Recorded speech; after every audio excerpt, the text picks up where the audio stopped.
Well, the holidays have kicked off with a bang at our house at least, and I find that as I'm researching the content for each episode, a variety of interesting things can pop up and catch my eye, and the result is a holiday potpourri of interesting things to talk about. For example, well, we came across a site that was interested in seeing how lightweight a bug-out bag they could create, and I also wanted to share with you the website at Refuse to Be a Victim has a brand new look. There's lots to talk about. Grab a cup of something and join me inside.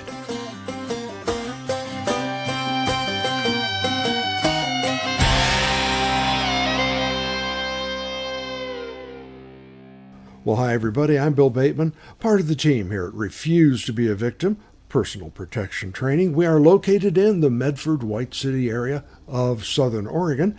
The address, by the way, is 6800 Kershaw. That's where Corey bends into Kershaw out there by the Jackson County Sports Park. Come on by. There's a lot of good things happening, even if you're not a shooter. Well, as I said before we came in, there's a new design to the website. We've had some comments asking, make it easier to schedule and make it easier to schedule farther in advance. And we've done that for both. You can now see bookings that are available up to a year, and it's a fairly intuitive system. I even put extra instructions up in the front. So we hope you like it, and I am always welcome to positive insights and feedback. So the website is easier, and you can plan months in advance. Also like to talk about the holidays. Gift certificates, yes, they are still available for everything we offer, and that includes private one-on-one training. No, they're not redeemable for cash, and yes, you do have to still book a couple weeks in advance. It's not like a movie ticket that you just walk in the door, but you're guaranteed a place in the class you want on the day you want it, and it makes planning and your training so much easier. One other holiday thing, and I just sort of popped into my head, season passes. We have them at the range, and they're a good, effective gift for the enthusiast in your family. The best part about this, they have not had a price increase in the 6 years I've been there. It costs $40 for a family's mom and dad and under 18, kids in the house, or $25 for individuals. And go ahead and find a better deal than that anywhere around here. So that's kind of cool. I mentioned I was reviewing sites, and I found a post on size-related weight and packing. Question was, can you build a 25-pound bug-out bag with everything in it that you need? Well, this got into, and I found this really interesting, the size of the item. And I started to question whether saving an ounce or 2 ounces was realistic versus the practicality of what you're giving up. I don't have a strong feeling on this because I am constantly going through and redesigning what I have in my backpack, my bug-out bag. First of all, it has to be age appropriate. That's very young. If young children are going to be involved, is it something that's going to be safe or useful for them? Or for someone like me, I'm over 70, and weight becomes a problem.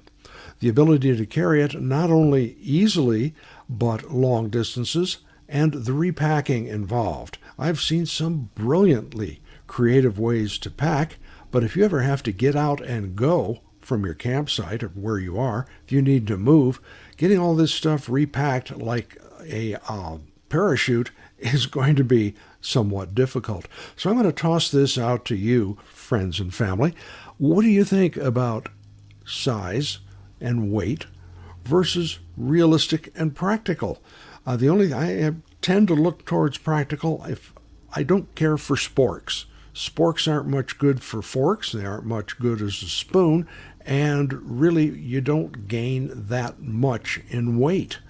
I like a good, if I have in my backpack, I have several real spoons. Tablespoons, as you would consider them. They're a little bigger than the soup spoon or cereal spoon you might have at home.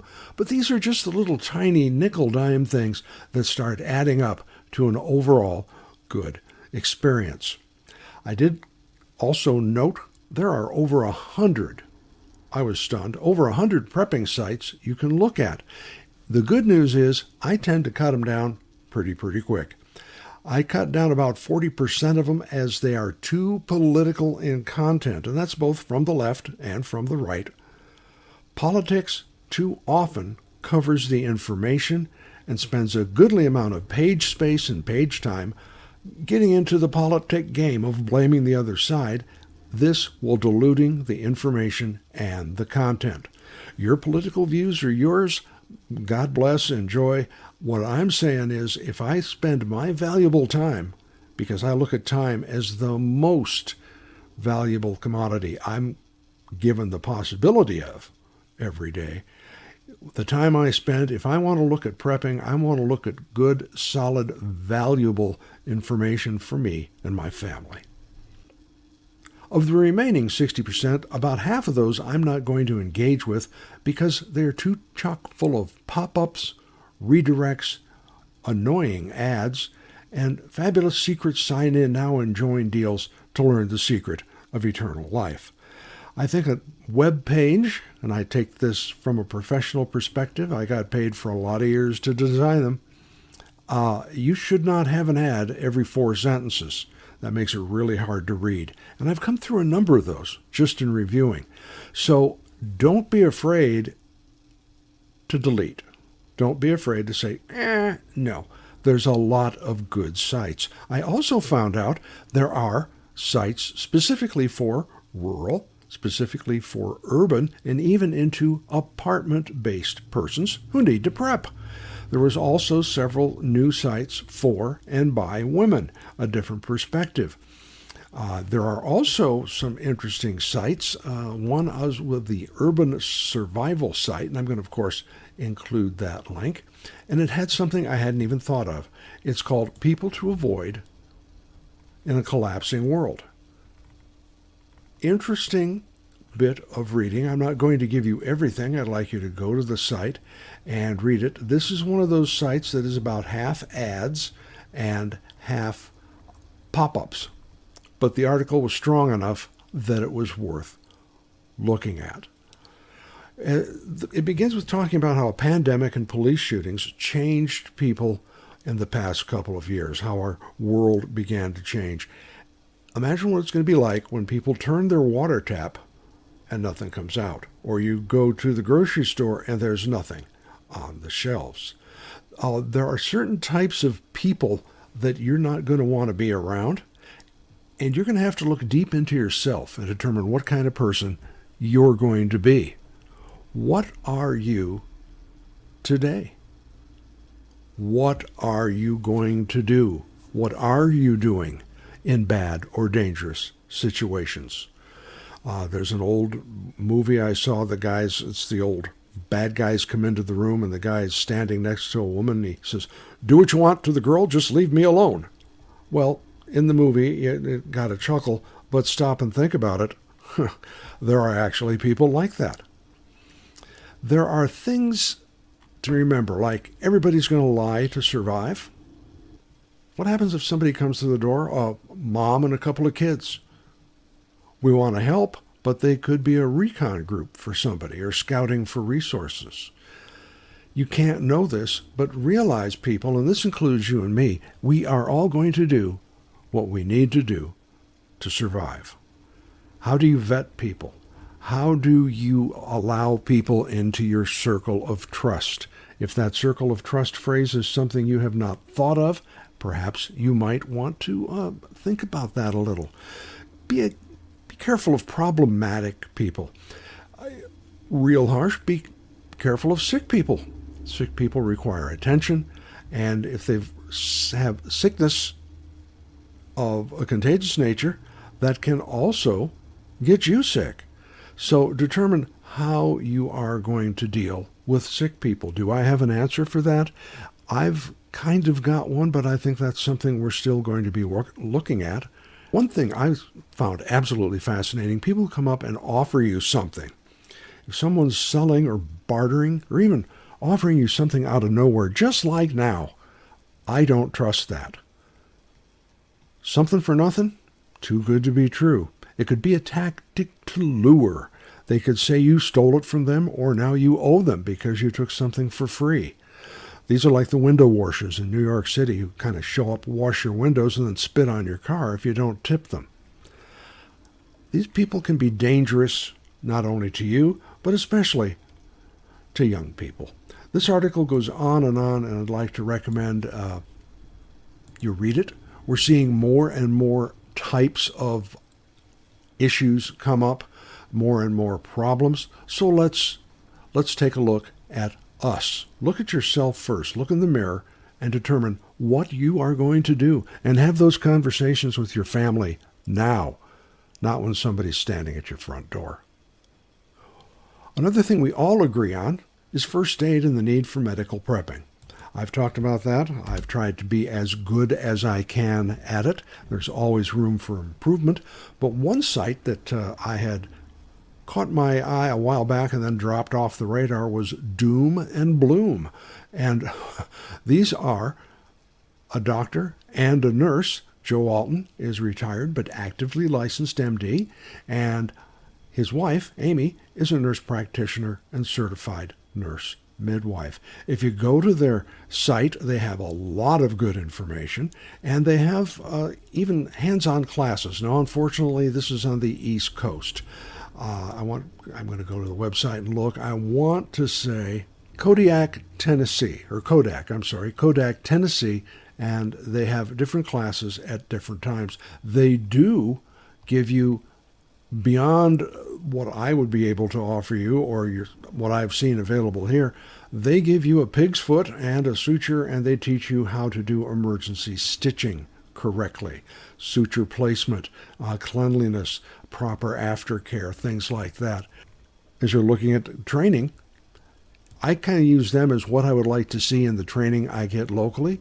One class locally I found exceptionally valuable, and I've said it before and I'll say it again. Ashland Fire Department offers a Stop the Bleed class, and I found that very, very worthwhile. You might want to reach out to them and see when the next one is available.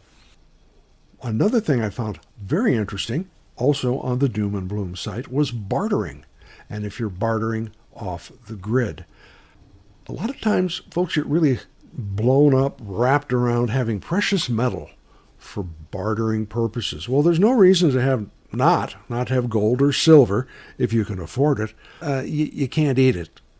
Precious metals are only going to be useful only in the earliest stages of a long term. Other items like food, medical supply, are going to have more long-term values. Stop and think about this.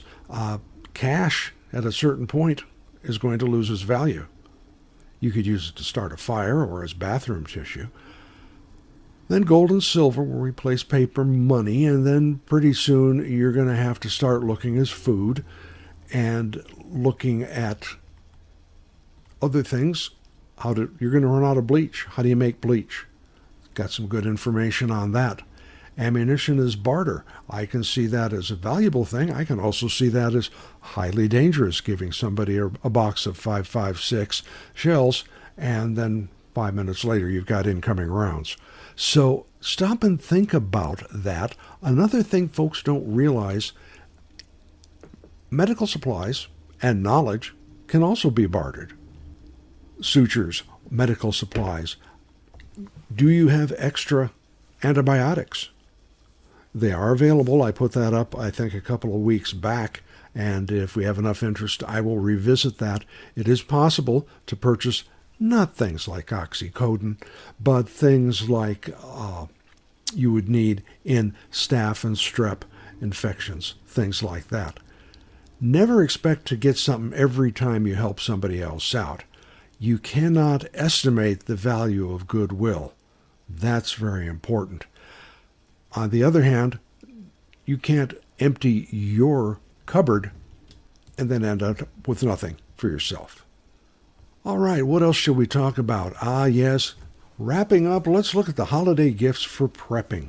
This is a beautiful time of year. Holiday sales, my inbox is full of 40% off and free shipping on a number of things I really like. Gift cards, yes indeed. Gift cards, and these can be used for the should have and the needs rather than that 32-function pocket knife that has a wine opener and plays Come All Ye Faithful, batteries not included. Look at things that every prepper is going to need. I find it simpler to ask. I'll give you an example. My first wedding, many, many years ago, was a huge affair. Big church wedding, country club, blah, blah, blah. I was 22. It was silly. My former and I ended up getting 14 toasters. So much for the gift registry. Ask people what they need or go with the gift card unless you have first-hand knowledge. So take some time, give yourself the gift of good information, find out what's there. I Googled top-rated survival sites. Then I Googled top-rated urban prepper sites. Bear in mind, when you enter survival versus prepping, you're going to get different content. Often you end up with the survivalist or off-the-grid look. That's not bad. That's different. So understand, going in, what you're going to be getting.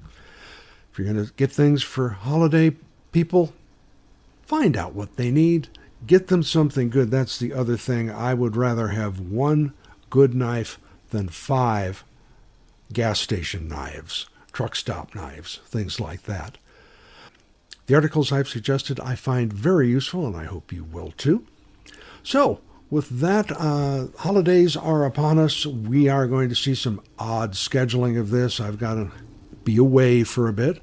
My wife and I are going on the road, down the road, so there'll be some sporadic dropping of the podcast. I do get letters occasionally, and I am serious. I do read them. If you have a suggestion, if you have a good idea, that's fine. If you have a site you particularly like. This is an aggregation site. I go find other information. I go, whoa, this is pretty neat, and I'm sharing it with you. The site also, and I got this question, how do you make any money doing this? I don't. This podcast is a service to the community, we hope, from Refuse to Be a Victim Personal Protection Training. The opinions are mine and generally are those of others, but not always. They are opinions, and you're entitled to yours, I'm entitled to mine. We don't charge this.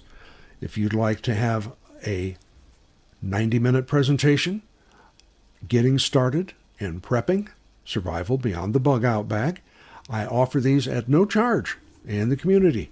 These can be to any civic or church group. That's fine. We don't do political-related content from anybody for any purpose.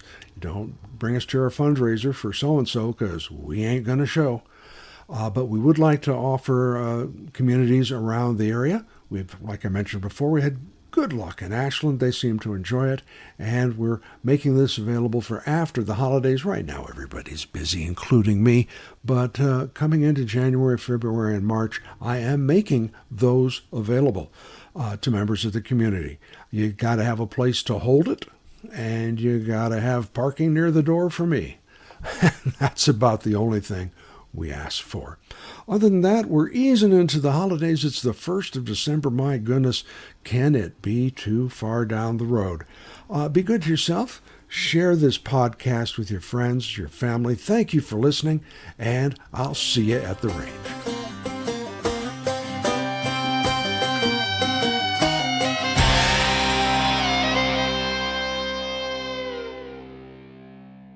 The preceding program was a presentation of Retired Guy Productions.